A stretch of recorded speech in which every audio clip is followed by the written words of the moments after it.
साफ्रोमबो नायगिरि फोथायारि नोंथांमोननो फैबाय थानाय गोथार बरदिननि गोजोन हामग्लायनायखौ साफ्रोम नायगिरि नोंथांमोननो बावहरदों। बयखौबो जिसु ख्रिस्टनि मुङै खुलुमबाय, जय मसीह आरो लोगोसेयैनो बरायदों। 2024 नि डिसेम्बर दाना हाबनाय लोगो लोगोनो जों बयनिबो गोसोआव गोजोन रंजानाय खुसिफोरा मोनसे दुंदुं हावहाव समा फैगासिनो दङ एबा फैबाय। बेनो जाहैबाय बरदिनखौ लानानै। जिहेतु बयबो फोथायारिफोरनि गोसोआव बरदिनखौ लानानै मोनसे उत्साया फैबाय, मोनसे रंजानाया फैबाय। दा बेयावहाय आंबो दिनै बे इसोरनि बोसोनखौ बे बरदिनखौ लानानैनो लाबोनो होननानै थि खालामबाय।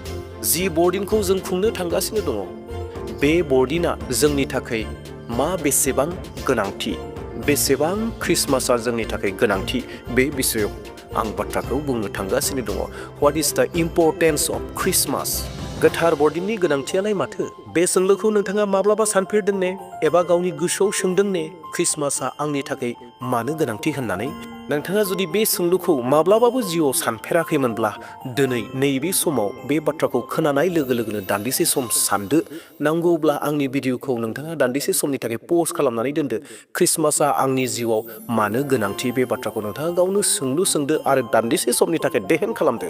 मिजिंथिदों नोंथाङा आंनि भिडिअखौ दोननानैब्लाबो दान्दिसे सम सानबाय आरो नोंथाङा नोंथांनि गोसोआव गोबां रोखोमनि फिननायफोरखौ मोनबायबो जानो हागौ, ख्रिस्टमासआ आंनि जिउआव मानो गोनांथि होननानै। नोंथांनि फिननायजों, नोंथांनि साननायजों हयथ' आंनि बुंनो नागिरनायजों खाबजायाबो जानो हागौ। नाथाय अनजाग्रा प्रियफोर, दे अब्ला दिनैनि बे भिडिअनि गेजेरजों जोङो नायगोन ख्रिस्टमासआ जोंनि जिउआव मानो गोनांथि एबा ख्रिस्टमासआ मानो गोनांथि, बे बिसयखौ नायगोन। गासै 6टा पइन्ट आं नोंथांमोननो लानानै फैदों। बे 6 पइन्ट्सनि थाखाय ख्रिस्टमासआ जोंनि थाखाय गोनांथि जायो, बे बाथ्राखौ जोङो सोलोंगोन। दे अब्ला प्रियफोर, जोङो बाथ्रा फारसे आवगायलांदोनि। ख्रिस्टमासआ मानो गोनांथि, बेनि सेथि बाथ्रा बेनो जाबाय ख्रिस्टमासआ जाहैबाय इसोरनि अननायनि फोरमान। Christmas is a proof of gods लाभ। जहन 3:22 बेबायदि बुंदों, मानोना इसोरा संसारखौ एसेग्राब अनबाय, बियो गावनि सासेल' बिसाज्लाखौ ओरैनो हरबाय। बिखौ जाया फोथायगोन, बियो आद्रि जानाय नङा, नाथाय जोबनो गैयै गोथांखौ मोनगोन। इसोरा जे सुबुं माहारिखौ अनो, बिखौ जोङो ख्रिस्टमासनि गेजेरजों मोनथिनो हायो। ख्रिस्टमासनि गेजेरजों जोङो गोसोखांनो हायो जे इसोरा मानसिखौ अननायनि फोरमानखौ बियो जोंनो दिन्थिदों। आरो इसोरनि बे अननायानो जाहैबाय गावनि सासेल' फिसा जिसु ख्रिस्ट'खौ मानसि माहारिखौ पापनिफ्राय उदांस्रि खालामनो थाखाय प्रिथिबियाव हरनाय। बेनो इसोरनि गेदेर अननाय। आरो बे जिसु ख्रिस्ट'नि गेजेरजों जोङो जोबनो गैयै अनन्त जिउखौ मोनबाय। मोनसे एग्जाम्पल होनो नागिरदों। हमनानै लाथ'दो दान्दिसे समनि थाखाय, सासे राजाया दुखिया गोरिब हावरियाफोरनि थाखाय गावनि गासै सिंहासनखौ नागारनानै बै हावरियाफोरखौ मदद होनो थाखाय गावबो हावरिया बायदि जाफैबाय आरो हावरियाफोरनि जायगायाव, हावरियाफोरनि गामियाव थाहैबाय, जाहैबाय, लोंहैबाय, बिसोरजोंनो थाफाबाय। आरो बे राजाया जि खामानिखौ मावदों, बे जाहैबाय राजाया फोरजाफोरखौ बेसेबां अनो बेखौ दिन्थिनाय जादों। थिग बेबायदिनो जिसु ख्रिस्ट'आ बुहुमाव फैनायाबो इसोरा जे मानसिफोरखौ एसेबां अनो, बिखौ गावनि सासेल' जिसु ख्रिस्ट'खौ, गावनि सासेल' बिसाखौ हरनायनि गेजेरजों बियो गावनि अननायखौ दिन्थिदों। आरो थिग बेबायदिनो जिसु ख्रिस्ट'आ सोरगोनि गासै सिंहासनफोरखौ नागारजोबनानै, गासै सुख सान्तिखौ नागारजोबनानै बुहुमाव मानसिफोरनि पापखौ गोजान खालामनो थाखाय, पापखौ सुस्रांनो थाखाय जोंजों लोगोसे थाफैबाय आरो बियो थैनायखौ नाजावबाय आरो थांखांफिनबाय। अनजाग्रा प्रियफोर, ख्रिस्टमासआ जोंखौ बेखौनो फोरोङोदि इसोरनि जि अननाय दङ, बे अननायखौ जों नाजावनांगौ आरो बे अननायखौ जोङो गुबुननोबो फोरोंनांगौ एबा गुबुननोबो जोङो गानहोनांगौ एबा गुबुननोबो मोनथिहोनांगौ। नैथि ख्रिस्टमासनि गोनांथिनि बाथ्रा बेनो जाबाय ख्रिस्ट'नि जोनोमा बासायजानायनि जागायजेन्नाय। बार्थ अफ क्राइस्ट, द बिगिनिं अफ सेलभेशन। माथाइ 1:26 बियो सासे हौवासा गथ' सारिगोन आरो नोङो बिखौ जिसु मुं दोननांगोन, मानोना बियो गावनि मानसिफोरखौ बिसोरनि पापनिफ्राय बासायगोन। जिसु ख्रिस्ट' मुंनि ओंथियानो जाहैबाय बासायगिरि, उद्धारकर्ता। बिनि जोनोम जानाया बिनि थाखायनो जादों दि गासैबो सुबुं माहारिफोरा जेन पापनिफ्राय बासायजानो हायो एबा बासायनायखौ मोननो हायो। बिनि थाखायनो जिसु ख्रिस्ट'आ जोनोम जादों। जेरैहाय सासे डक्टरा बेमारिखौ फोसाबनो थाखाय बेमारिनि खाथियाव थाङो एबा साखाथियाव थाङो, थिग बेबायदिनो जिसु ख्रिस्ट'आ जोंनि पापखौ गोजान खालामनो थाखाय, जोंनि आत्मिक जिउनि बेराम आरो मोदोमनि बेराम गासैखौबो थिग खालामनो थाखाय जिसु ख्रिस्ट'आ प्रिथिबियाव फैबाय। जिसु ख्रिस्टनि बे जोनोमानो जोंनो बे आसाखौ होयोदि जे जोङो जिसु ख्रिस्टनि गेजेरजों गासै पापनि निमाहाखौ मोनबाय एबा जिसु ख्रिस्टआ गासै पापखौ गोजान खालामबाय, जोंखौ पापनिफ्राय उदांस्रि होबाय। बे आसाखौ बिनि जोनोमनि गेजेरजोंनो जोङो मोनबाय। ख्रिस्टमासआ जोंखौ बेखौ गोसोखांहोयोदि एबा बेखौ थि खालामोदि जोङो पापनिफ्राय उदांस्रि मोननो हाबाय, मानोना जिसु ख्रिस्ट जोनोमनि गेजेरजोंनो जोङो पापखौ उदांस्रि मोननायनि जागायजेननायखौ मोनथिनो हायो। बेनिखायनो ख्रिस्टमासआ जोंनो थाखाय गोनांथि एबा ख्रिस्टमासआ गोनांथि।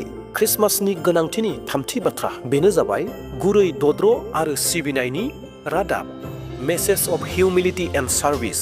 लुकास 2:7 आरो मारियामा बेयावनो गावनि फिसा गिबिखौ सारिदों आरो गथ'खौ हिस्ट्रिजों फानफबनानै नावद्रायाव फुथुदों, मानोना आलासि न'आव जायगा गैलियामोन।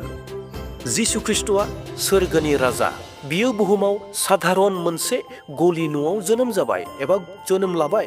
बेयो बिनि मोनसे दद्र आखल आरो सेवा खालामनायनि मोनसे उदाहरन एबा एग्जाम्पल। मानोना सोरगोनि जिथु मान मर्यादा गासै जा दङमोन गासैखौबो नागारनानै सासे राजामोनब्लाबो माबायदि गावखौ नम्र उन्दै फिसा खालामनानै पृथ्वीयाव सुबुं माहारिनि थाखाय फैबाय आरो ओरैबायदि जायगायाव जोनोम लाफैबाय जि जायगायाव मोसौफोरा थायो, बेबायदि जायगायाव जोनोम लाफैबाय। अनजाग्रा प्रियफोर, बियो माखौ दिन्थिनाय जादों? बे जाहैबाय इसोरनि नम्रता दद्रखौ दिन्थिनाय जादों, हिउमिलिटिखौ दिन्थिनाय जादों, सार्भिसखौ दिन्थिनाय जादों। जेरावहाय बियो सेवा खालामो, बे सेवा खालामनायखौ दिन्थिनाय जादों। मोनसे बिदिन्थि होनो हास्थायदों।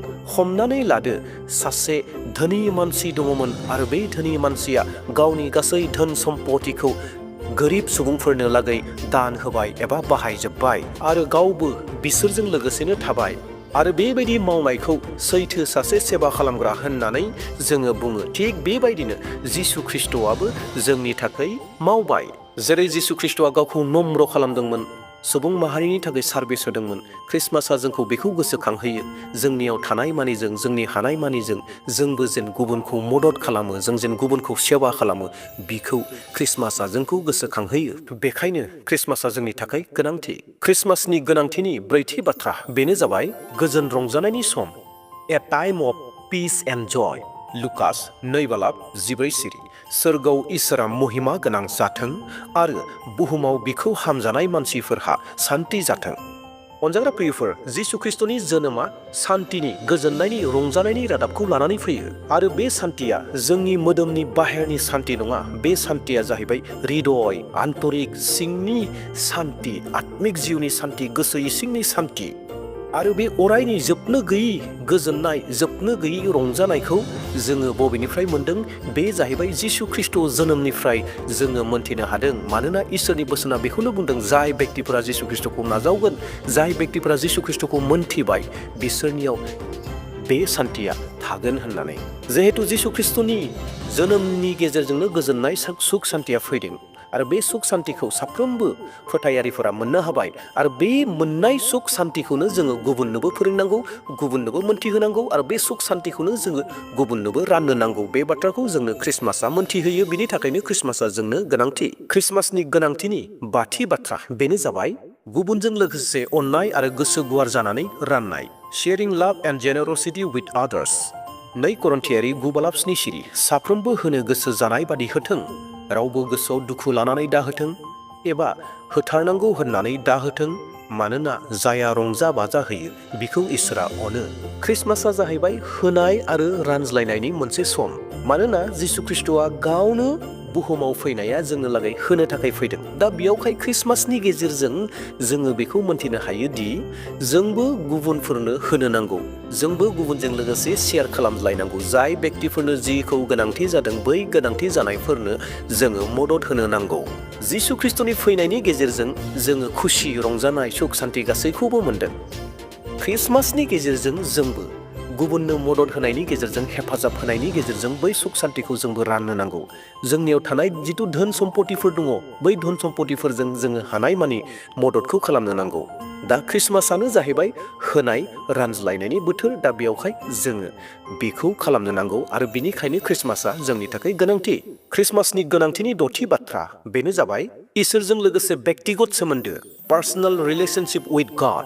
नुजा होजानाय 3 बालाब 20 सिरि खोनासं आङो दरखङाव गसंनानै दरखौ सौवो सोरबाया आंनि रावखौ खोनानानै दरखौ खेवब्ला आङो बिनि न'आव हाबनानै बिजों जाफागोन आरो बिबो आंजों जाफागोन। ख्रिस्टमासनि ओंथिया बेनो जे जों जेन जिसु ख्रिस्टखौ गावनि जिउआव वेलकाम खालामो, गावनि जिउआव नाजावो।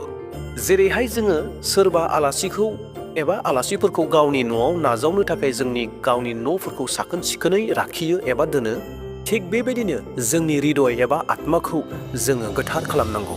जेन जिसु ख्रिस्टआ बेयाव थानो हायो आरो बेयाव थाफैयो आरो बे जिसु ख्रिस्टनि जोनोमनि गेजेरजों जिसु ख्रिस्टआ बेखौनो बुंदों, अपेन योर डोर, नोंनि गोसोनि दरजाखौ खेव, नोंनि दरखौ खेव होननानै आङो नोंनियाव हाबनो हास्थायदों होननानै। दा बेयावहाय जिसु ख्रिस्टखौ वेलकाम खालामनाय, जिसु ख्रिस्टखौ नाजावनायनि बे मोनसे सम, बे मोनसे खाबु। बेनिखायनो ख्रिस्टमासआ जोंनि थाखाय गोनांथि एबा ख्रिस्टमासआ गोनांथि। अनजाग्रा फोथायारिफोर, बेफोरनोमोन गासै 6टा ख्रिस्टमासनि गोनांथिनि बाथ्राफोर। बेखौ नायनायनि गेजेरजों जोङो एसेब्लाबो आइडिया मोनदों, बावना थानाय बाथ्राफोरखौ हयथ' गोसोआव फैदों। ख्रिस्टमासआ जोंनो लागै मानो गोनांथि बे बाथ्राखौ जोङो गोसोखांनो हादों। दे अब्ला प्रियफोर, नोंथाङा जुदि भिडिअखौ मोजां मोनदोंब्ला आरो चेनेलाव दिनैसो गोदान फैदोंब्ला चेनेलखौ साबस्क्राइब खालामाखैब्ला चेनेलखौ साबस्क्राइब खालामना लादो, जेन फैबाय थानाय समाव नोंथाङा बेबायदिनो इसोरनि बोसोनखौ खोनासंबाय थानो हायो। आरो लोगोसेयैनो नोंथाङा जुदि दासिमबो लाइक होनानै होआखैब्ला प्लिज मोनसे लाइक होनानै होगोन, मानोना नोंथांनि लाइक होनाया आंखौ गोदान गोदान भिडिअ लाबोनो थाखाय गोबां थुलुंगा होयो। आरो लोगोसे बेफोर बाथ्राफोरखौ साफ्रोमबो फोथायारिफोरा मोनथिनांगौ एबा मोनथिथों होननानै सानोब्ला नोंथाङा बे भिडिअखौ बे ख्रिस्टमास बोथोराव शेयार खालामनानै होदो। दे अब्ला प्रियफोर, इयुननि समाव मोनसे गोदान टपिक लाना फैफिनबावसिगोन। इसोरनि आशीर्बादआ साफ्रोम नायगिरि नोंथांमोनजों थाथोंसै। आमेन।